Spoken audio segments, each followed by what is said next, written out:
I think COVID was a really interesting thing where you would think that, cities would grow, the people would want to be working in the city prior to COVID. All the high paying jobs would be in the city.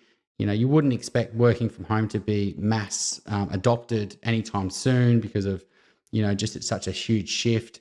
And the growth of properties around the city would be the highest. But COVID taught us all a lesson. It sort of showed that, that model's shifted now. You've got growth in there is still great because of people who do need that sort of flexibility in the city, but now it's created opportunities for bigger houses in the suburbs and the sort of regions, etc.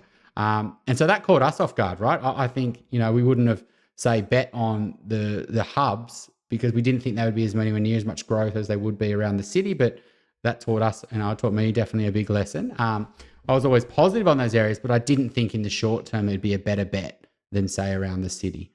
Well, there wouldn't have been. I mean, COVID, the one thing that's been said across so many disciplines around COVID is that it's accelerated 10 years worth of change into one, effectively. So, there's, once again, it's the thing that you could never have predicted. If you're basing all the inputs on things we already know, of course you're never going to predict that, Yeah. So, but I think too that it does, beg the question. So when the market's rising, people think the risk is not being in it, right? And so then they pile in buying all sorts of crap and paying, overpaying for B and C grade properties.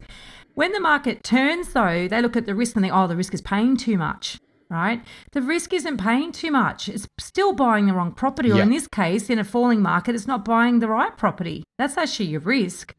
So it doesn't come down to paying too much. It's around, basically understanding the market, understanding, like you say, looking at each individual property for its risk, an area for its risk, the property for its risk, and also your own lifestyle and what's important to you and what you need, and getting all of those elements sort of right in the right balance. So on a micro level, on a personal level, that's what a lot of people do when the market turns. They go, right, that's it. I'm going to sit on my hands and wait for prices to fall. But they're then thinking, it's like they think micro in a rising market when they really need to think macro. And I think they do the reverse in a falling market.